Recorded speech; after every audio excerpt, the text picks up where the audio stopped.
आश्चर्यजनक सत्य पर आ रहा है।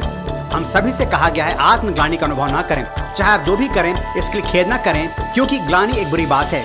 यीशु आपकी ग्लानि को दूर करने आए, तो लोग से भूल जाते हैं। जब तक आपके पाप दूर नहीं किए जाते, आप में आत्मग्लानि होनी चाहिए।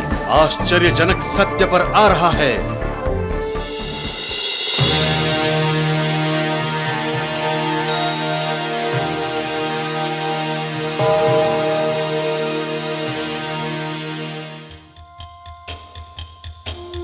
हमारे संसार का कितना समय बाकी है?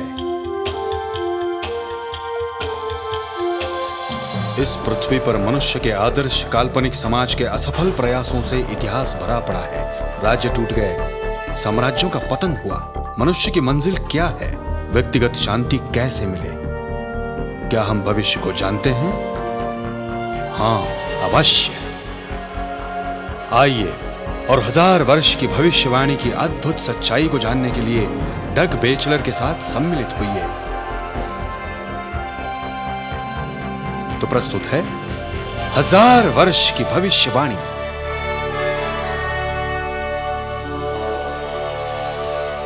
परमेश्वर का नियम उसके परिचय की अभिव्यक्ति है। यह उसकी इच्छा और चरित्र की भी अभिव्यक्ति है। 10 आज्ञाओं पर किसी भी प्रकार का प्रहार वास्तव में उसके व्यक्तित्व पर एक प्रहार है। यीशु ने कहा, तुम सत्य को जानोगे और सत्य तुम्हें मुक्त करेगा। मैं ही सत्य हूं। जिस भी रूप में हम सत्य को स्वीकार करते हैं अथवा उसका तिरस्कार करते हैं, हम कुछ सीमा तक स्वयं परमेश्वर को स्वीकार अथवा अस्वीकार करते हैं। इसलिए ये बातें अत्यधिक महत्वपूर्ण हैं और ये भविष्यवाणी में अपनी महत्वपूर्ण भूमिका निभाती हैं। प्रश्न दूसरा, बाइबल के अनुसार पाप क्या है? पहला यूहन्ना 3:4 पाप व्यवस्था का उल्लंघन है। रोमियो 3:20 में लिखा है, व्यवस्था से पाप की पहचान होती है। क्या हमें अभी भी जानना जरूरी है कि पाप क्या है? अवश्य। आप जानते हैं कि जिस समाज में हम रहते हैं कहा जाता है ग्लानि का अनुभव ना करो। ग्लानि बुरी चीज है। किसी को ग्लानि नहीं होनी चाहिए, चाहे आप कुछ भी क्यों ना करें। ग्लानि बुरी है, इसका आभास ना करें। खैर, ग्लानि बुरी है। यीशु हमारी ग्लानि को दूर करने आया, पर लोग यहां भूल जाते हैं। आपको ग्लानि होनी चाहिए जब तक आपके पाप धुल ना जाएं। किसी के लिए इससे खतरनाक बात और नहीं कि इमरजेंसी कमरे से ठीक हुए बिना चला जाए या सोचते हुए कि ठीक है जबकि इलाज उपलब्ध है। मेरा मतलब समझे ना, जब तक डॉक्टर का कहना है कि लगता है मुझे जहर है, जबकि वास्तव में चमड़े का कैंसर है। वो आपका पक्ष नहीं ले रहा, पर मैं उसे बुरा नहीं अनुभव करना चाहता।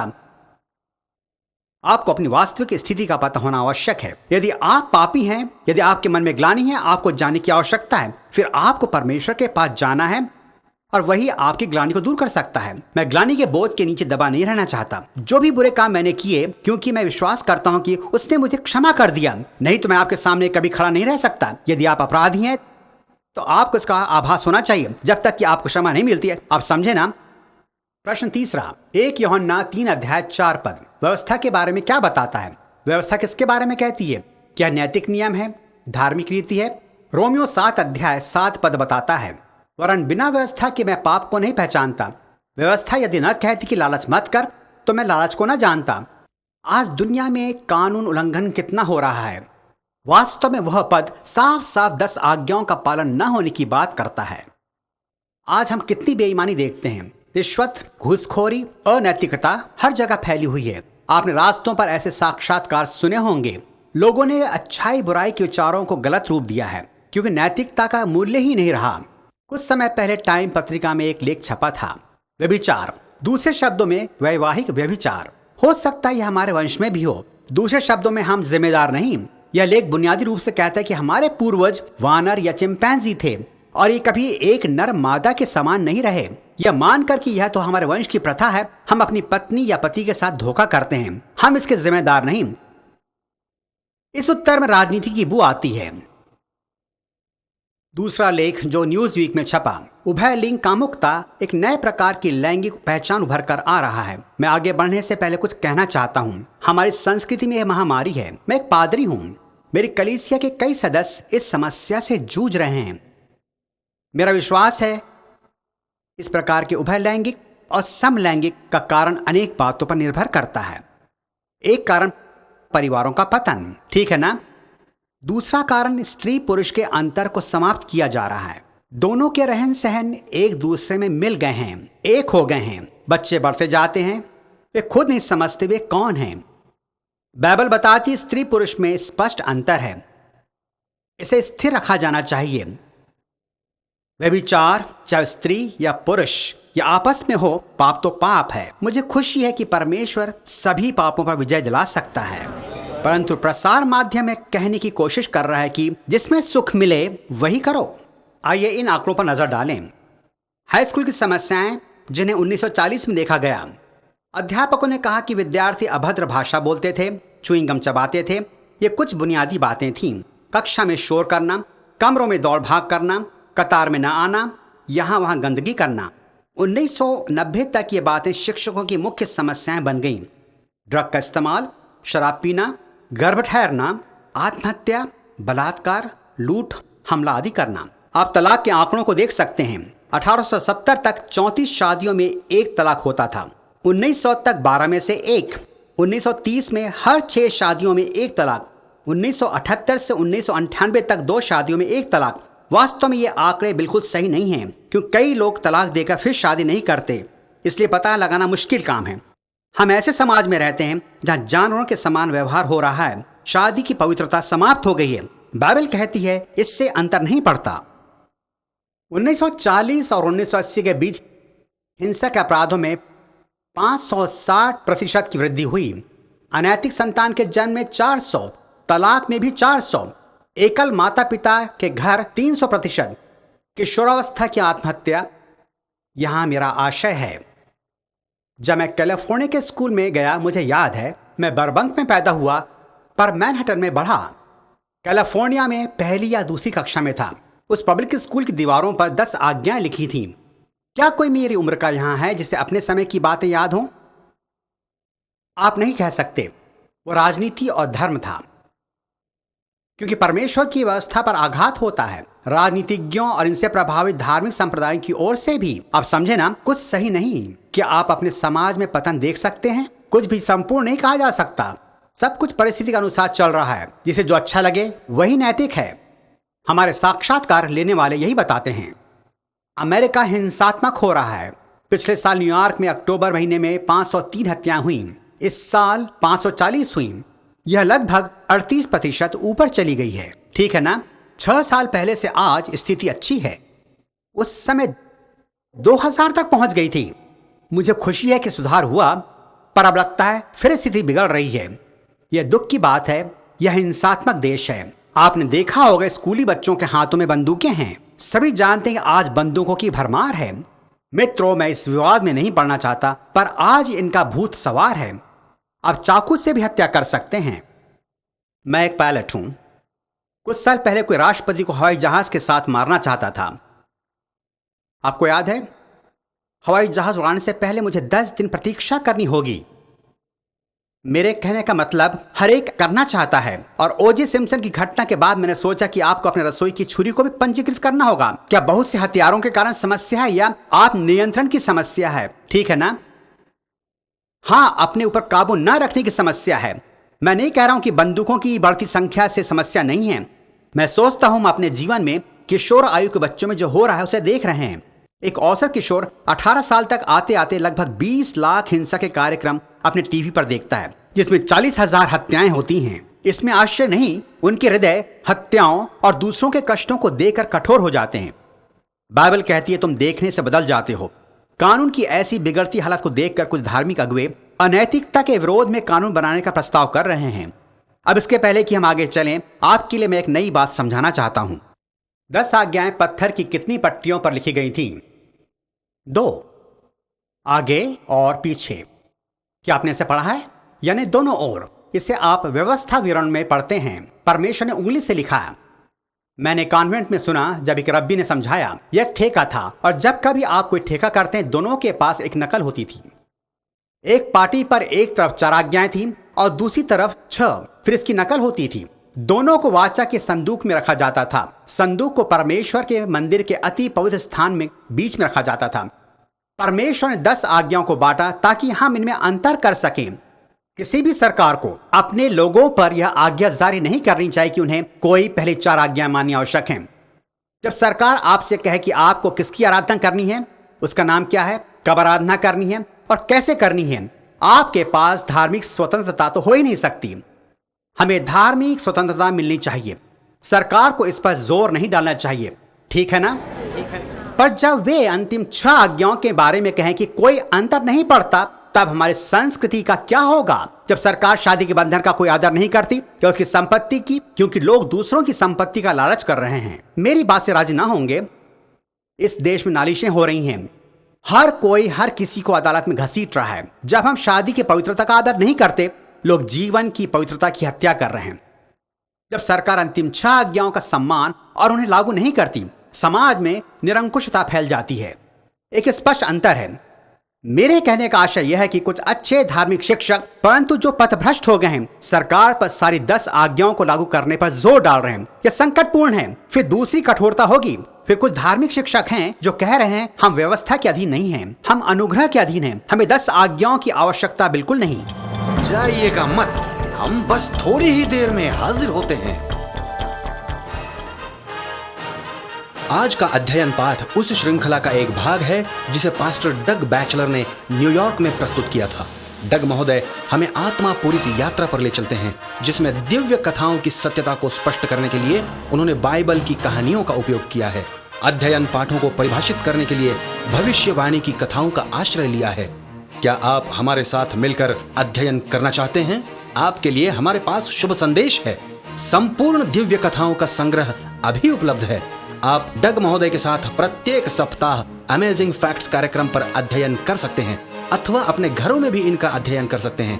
किसी भी रीति से आप इन 24 बाइबल मनोरंजक पाठों से परिपूर्ण आशीष प्राप्त करेंगे। अपने निःशुल्क पाठों को प्राप्त करने हेतु तथा भविष्यवाणी की दिव्य कथाओं के अध्ययन को आरंभ करने के लिए कृपया लिखें अमेजिंग फैक्ट्स, प्रधान डाकघर, बॉक्स नंबर 17, पुणे 411001, महाराष्ट्र। निसंदेह आप अपने निर्णय पर अवश्य संतुष्ट होंगे।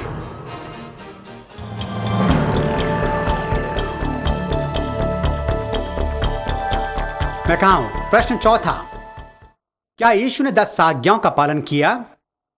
मसीह जन कौन है? वो ख्रिस्त का चेला है। क्या यीशु ने आज्ञाओं का पालन किया? उत्तर यूहन्ना 15:10, मैंने अपने पिता की आज्ञाओं को माना है। यह हमारे लिए जानना आवश्यक है। यदि हम उसके पीछे चलने वाले हैं तो हमें वही करना है। प्रश्न 5वां, कितनों ने पाप किया है? सभी ने।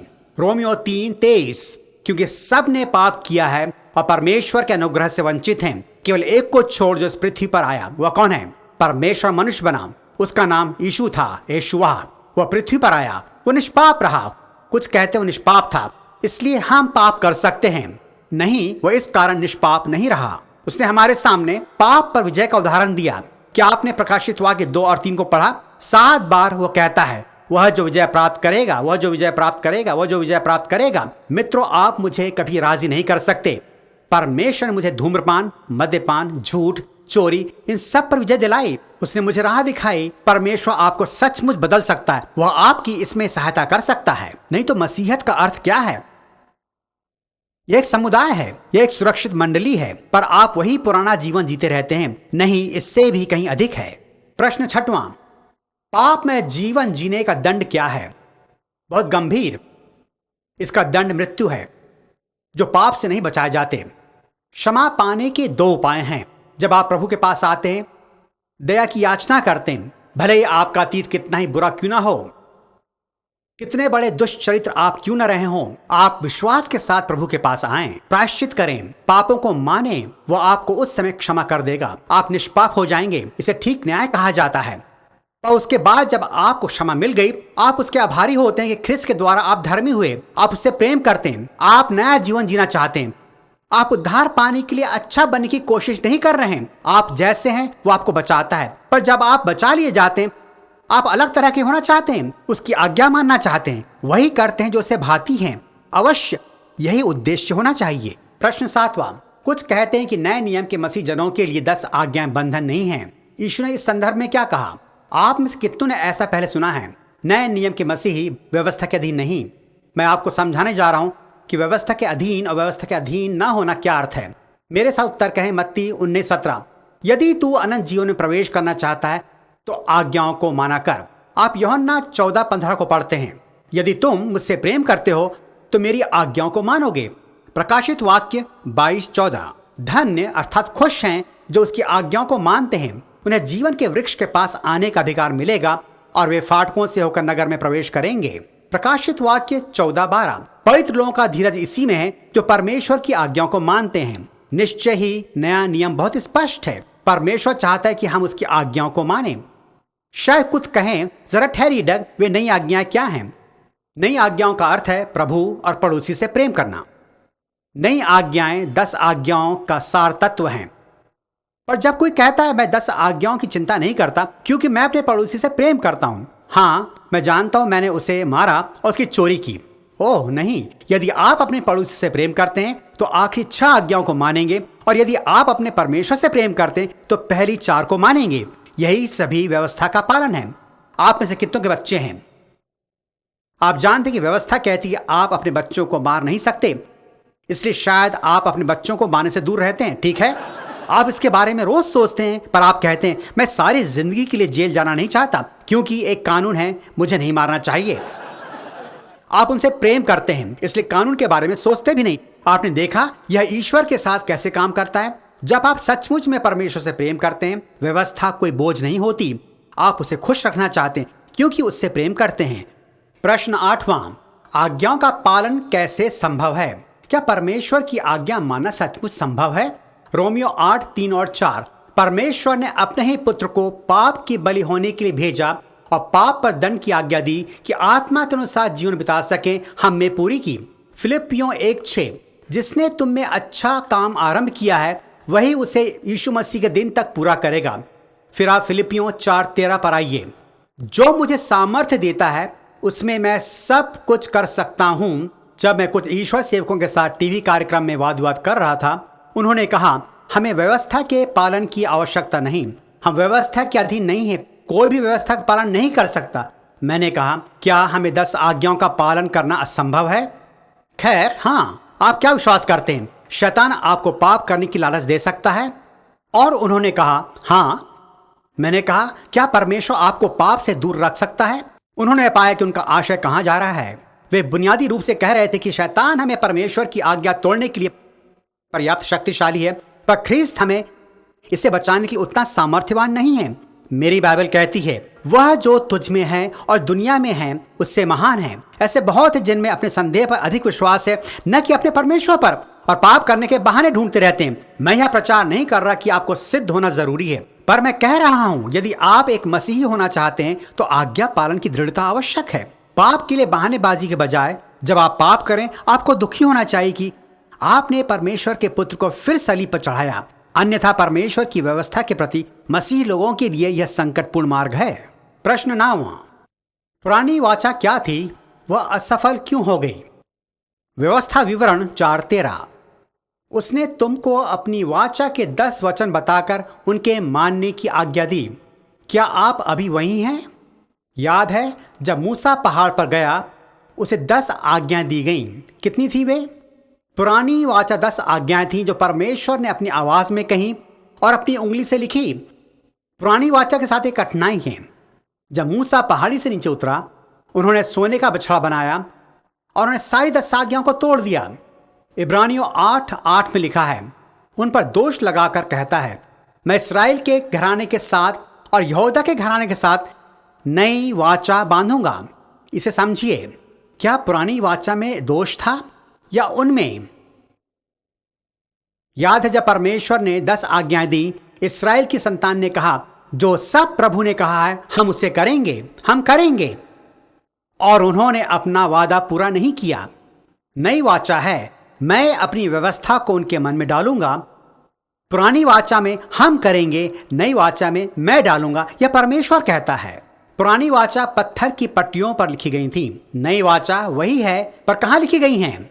मनों में। आपने देखा कि व्यवस्था के साथ कोई समस्या नहीं है, और ये लोग जो कह रहे हैं कि हम व्यवस्था के अधीन नहीं, उनके कहने का अर्थ यह नहीं कि वह तुम्हें कहलाए वह एक प्राचीन दयालु पिता है। क्या परमेश्वर का नाम व्यर्थ लेना ठीक नहीं? बिल्कुल नहीं। अब इनके स्थान पर प्रेम का होना आवश्यक है, क्योंकि हम बचाए गए हैं और उससे प्रेम करते हैं। प्रश्न 10वां, नई वाचा किस विधि पर निर्भर है? इब्रानियों 8:10, मैं अपनी व्यवस्था को उनके मन में डालूंगा, उसे उनके हृदय पर लिखूंगा। आप जानते हैं जब हम पाप करते हैं दुख होता है। जब हम पाप करते हैं उससे दूसरों को और परमेश्वर को भी दुख पहुंचता है। नई आज्ञा है हमें परमेश्वर और अपने पड़ोसी से समान प्रेम करना है। बड़ी आज्ञा में सब कुछ सम्मिलित है।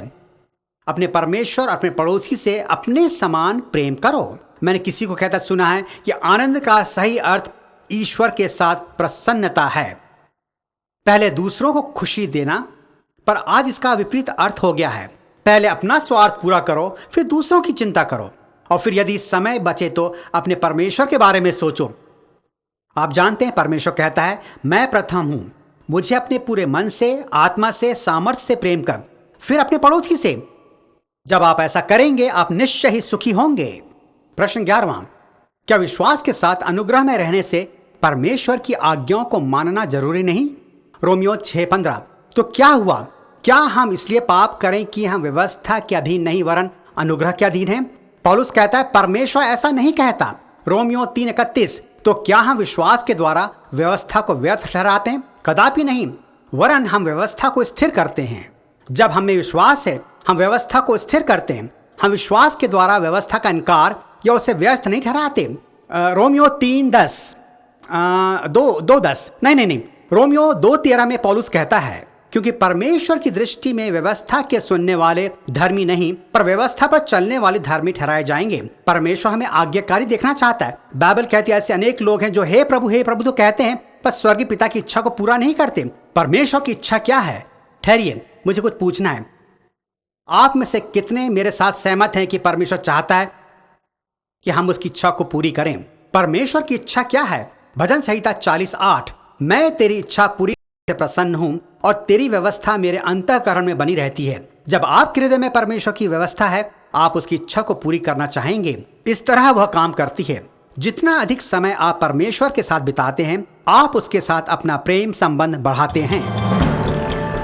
आश्चर्यजनक सत्य पर देखिए कुछ दिलचस्प सवाल जवाब। इस प्रसारण की अवधि में हमारे पास हमारे स्थानीय श्रोताओं और उन समस्त दर्शकों से सैकड़ों प्रश्न आए। हम प्रत्येक कार्यक्रम के अंतर्गत कुछ समय इन्हें देंगे, अतः करेन और मैं इनमें से कुछ मनोरंजक प्रश्नों के उत्तर दे सकते हैं। क्या परमेश्वर शैतान से अधिक शक्तिशाली है? अवश्य, निश्चित रूप से। कुछ लोग आश्चर्य करते हैं ऐसा क्यों लगता है कि शैतान की अपनी विधि है। हमने सीखा था जब हमने शैतान के बारे में उल्लेख किया था कि परमेश्वर ने हमें चुनाव की स्वतंत्रता दी है और कुछ लोग इस स्वतंत्रता का दुरुपयोग करते हैं। वे अनुचित स्वामी का चुनाव करते हैं। यीशु ने कहा यदि तुम मेरे साथ नहीं हो तो तुम मेरे विपक्ष में हो। परंतु अवश्य बाइबल हमें बताती है वह महान है जो हम में है इसकी अपेक्षा जो संसार में है। अतः निश्चित रूप से सृष्टिकर्ता सृष्टि से महानतर है। क्या एक शिशु या बच्चा स्वर्ग में हो सकता है यदि उसके माता पिता नहीं बचाए गए हो? प्रत्येक पाप प्रवृत्ति के जन्मजात स्वार्थी इच्छा से उत्पन्न हुआ है। अब समझे ना, हमें प्रेम करना अवश्य सीखना चाहिए। शिशु पाप में कार्यों से उत्पन्न नहीं होते, उनके मनों में बुरे कामों से उत्पन्न ग्लानि नहीं होती। आपने अंतर समझा? यदि अधिक समय तक जीवित रहते हैं सभी पाप के भागी हैं। वे स्वार्थी भावना से प्रेरित होकर पाप करेंगे। बाइबल में बताती है कि स्वर्ग में बच्चों का स्थित होगा। मलाकी 4 में लिखा है वे निकल कर कूदे फांदेंगे। बाइबल में बताती है कि छोटे बच्चे विषैले सांपों की बांबी पर खेलेंगे पर वे उन्हें कोई हानि नहीं पहुंचाएंगे और न मेरे पवित्र पर्वत को नष्ट करेंगे। अतः स्वर्ग में बच्चे होंगे। मैं आपको बताना चाहता हूं कि परमेश्वर इन बच्चों को पाप भावना की आयु से पूर्व दोषी नहीं ठहराएगा और न उन्हें आग के झील में ही डालेगा। और ऐसा करना अत्यंत अन्यायपूर्ण और भयंकर बात होगी। हम इस पर बाद में विस्तार से विचार करेंगे। आप समझे ना? किसने पूछा डग महोदय गर्भवती बच्चों के विषय में क्या होगा? क्या वे स्वर्ग में होंगे? आप जानते हैं ऐसे सभी प्रश्नों के उत्तर मैं नहीं दे सकता। कई बार मैं यही कहकर आपके प्रश्नों के उत्तर दूंगा कि मुझे नहीं मालूम। आयु की पुस्तक में एक पद पाया जाता है परमेश्वर ऐसा करता कि मैं मृतक पैदा होता जिसने दिन का प्रकाश न देखा। मैं भावनानुवाद कर रहा हूं। ऐसे कुछ होंगे जिन्होंने कभी जन्म नहीं लिया। स्वर्ग में कुछ ऐसे शिशु होंगे मैं विश्वास करता हूं जिन्हें स्वर्गदूत ले जाकर दूसरों की गोद में डाल देंगे और वे उनका लालन पालन करेंगे। क्या आप देवत्व को स्पष्ट कर सकते हैं? पिता, पुत्र और पवित्र आत्मा। तीन व्यक्ति, तीन पृथक व्यक्तित्व। उत्पत्ति की पुस्तक में लिखा है, परमेश्वर ने कहा, आओ हम अपने स्वरूप में मनुष्य को बनाएं। यहाँ परमेश्वर का बहुवचनीय उल्लेख मिलता है। फिर भी मूसा ने कहा, हे इस्राएल सुन, हमारा प्रभु परमेश्वर एक है। इस मतभेद को आप कैसे हल कर सकते हैं? पिता, पुत्र और पवित्र आत्मा और एक। हिब्रू विचारधारा में एक हमेशा संख्यावाचक परिमाण में उपयुक्त नहीं होता था। एक का अर्थ एकता से है। हम जब दो विवाह बंधन बनते हैं, हम एक परिवार, एक शरीर बन जाते हैं। यीशु के बपतिस्मे के अवसर पर पिता परमेश्वर कहते हैं, यह मेरा प्रिय पुत्र है, और पिता का आत्मा स्वर्ग से उतरता है। यीशु ने कहा, तुम जाओ और पिता, पुत्र और पवित्र आत्मा के नाम से बपतिस्मा दो। मैं यहाँ मत्ती 28 अध्याय का सरल अनुवाद कर रहा हूँ, और आप संपूर्ण बाइबल में ट्रिनिटी के तीन व्यक्तियों को पाते हैं। किसी ने दानियल 7 अध्याय के बारे में पूछा था, जहाँ अति प्राचीन के विषय में उल्लेख किया गया है। अब समझे ना, पिता परमेश्वर और मनुष्य का पुत्र उससे पहले आया। इस प्रकार आपके पास ऐसे अनेक उदाहरण हैं। अधिक जानकारी के लिए इसे लिख लीजिए। मेरे पास आपके लिए और जानकारी है। स्वर्ग में जाने के बाद क्या हम तीन भिन्न व्यक्तियों को देखेंगे? मैं विश्वास करता हूं कि परमेश्वर तीन विभिन्न व्यक्तियों में समाहित हैं। आपके पास बपतिस्मे के समय तीन विभिन्न भौगोलिक स्थितियों में तीन व्यक्ति होते हैं। जब परमेश्वर के पुत्र ने अपने पिता से प्रार्थना की जो स्वर्ग में थे, दो भौगोलिक स्थितियां। मैं विश्वास करता हूं कि वे तीन विभिन्न तादात्म्यताएं हैं। आइए हम अपने आगामी प्रसारण पर एक दृष्टि डालें। क्या आपने क्षमा स्वीकार की है? जब आप उसे अपने हृदय में आमंत्रित करते हैं, तब उसकी इच्छा को पूरी करना चाहते हैं। इसकी चिंता ना करें कि कल आप उसकी आज्ञा कैसे मानेंगे। मित्रों, आप उसके पास जैसे भी हो वैसे ही आइए, और वह आपके जीवन को परिवर्तित करेगा। अगली बार आश्चर्यजनक सत्य पर। आज का प्रसारण ऑडियो कैसेट पर उपलब्ध है। जब आप अपने कैसेट का ऑर्डर भेजें, आपको इस प्रसारण के तीनों विषयों के 90 मिनट के कैसेट प्राप्त होंगे। अपने कैसेट के ऑर्डर के लिए 100 रुपये का डीडी अमेजिंग फैक्ट्स, प्रधान डाकघर, बॉक्स नंबर 17, पुणे 411001, महाराष्ट्र को भेजें। टेप 6 के लिए निवेदन कीजिए।